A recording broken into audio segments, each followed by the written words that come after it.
প্রথমে পেঁয়াজগুলোকে এভাবে সুন্দর মতো ভেরেস্তা করে নিয়েছি। তারপর সেখানে সামান্য পানি দিয়ে 1 চামচ রসুন এবং 2 চামচ পরিমাণ আদা অ্যাড করে দিলাম। মাংসের ক্ষেত্রে আপনারা আদার পরিমাণটা একটু বেশি ইউজ করবেন। তারপর এটাকে সুন্দর মতো ভালো মতো নেড়ে চেড়ে মিশিয়ে আমি রাঁধুনি মাংসের যে রেডিমেড মশলাটা আছে সেটা দিয়ে রান্না করছি। আসলে ঘরে যখন যেটা থাকে আমি সেটা দিয়েই করার চেষ্টা করি এবং দিয়ে দিলাম 1 চামচ গুঁড়ো আর হচ্ছে 2 চামচ ভিনেগার আর একটু টেস্টিং সল্ট। আমি ভিনেগারটা টক দই যেহেতু নাই সেজন্য এখানে আমি ভিনেগার ইউজ করেছি। আপনারা এই টেকনিকটা অ্যাপ্লাই করে দেখবেন, আশা করি খুব ভালো কাজে দিবে। এরপর আমি মাংসগুলা ধুয়ে রেখেছিলাম, সেই মাংসগুলা একে একে এখানে দিয়ে দিচ্ছি। মাংসগুলা দেওয়ার পর এটাকে সামান্য লবণ এবং 4-5টা কাঁচামরিচ দিয়ে ঢাকনা দিয়ে অল্প আঁচে ধীরে ধীরে রান্না করতে হবে। এখানে আপনি চুলার আঁচ একদম কমিয়ে দিবেন আর পানি দেওয়ার কোনো প্রয়োজন নাই। ধীরে ধীরে রান্না করলে মাংস এমনিতেই সিদ্ধ হয়ে আসবে, অতিরিক্ত পানি অ্যাড করার কোনো প্রয়োজন নাই। তারপর আমি আবার ঢেকে দিলাম। এভাবে সময় নিয়ে আস্তে আস্তে মাংসটা রান্না করে নেবেন। এই যে দেখেন একদম মাখা মাখা হয়ে গেছে, তার মানে আমার রান্না শেষ। এখন আমি পরবর্তী প্রসেসিং এ চলে যাব। চুলায় প্যান বসিয়ে,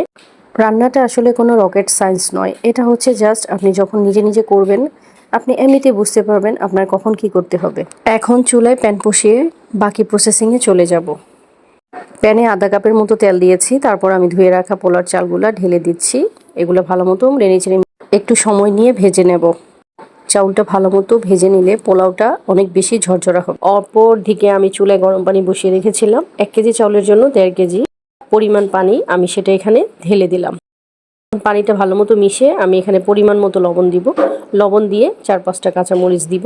দেওয়ার পর আমি এটাকে সুন্দর করে চুলার আঁচটা একদম হাই ফ্লেমে করে এটাকে ঢাকনা দিয়ে ঢেকে বসিয়ে দিব। 5 থেকে 7 মিনিট পর চলে আসবো। এখন দেখেন এই যে ঢাকনাটা উঠালাম। পানিটা যখন একদম শুকিয়ে আসবে, এরকম স্টেজে আসবে, এই অবস্থায় আপনারা কষানো যে মাংসটা আছে সেটা এখানে ঢেলে দিবেন। এই প্রসেসিংটা সবচেয়ে বেশি গুরুত্বপূর্ণ। অতিরিক্ত পানির মধ্যে যদি মাংসটা ঢালেন তাহলে কিন্তু বিরিয়ানি ঝরঝরা হবে না, একদম লেতিয়ে যাবে। তো আমি সেই ক্ষেত্রে এই যে দেখেন ভালো মতো মাংসটা মিশিয়ে দিয়ে আমি ঢাকনা দিয়ে আবার ঢেকে দিলাম। 5 থেকে 10 মিনিট পর আমার চলে আসলাম। আমি 10 মিনিট পর চলে আসলাম। এই যে দেখেন আমার পানিটা শুকিয়ে মাংসটা এবং চালটা একদম সুন্দরভাবে পারফেক্টলি কি সুন্দর হয়েছে দেখেন, একদম ঝরঝরা, একটার সাথে আরেকটা লাগে নাই। সো আবার আমি একটু ঢাকনা দিয়ে ঢেকে অল্প কিছুক্ষণের জন্য আঁচে বসিয়ে রাখবো। এই যে অবশেষে দেখেন তৈরি হয়ে গেল আমার মজাদার ঘরোয়া বিরিয়ানি। ধন্যবাদ সবাই।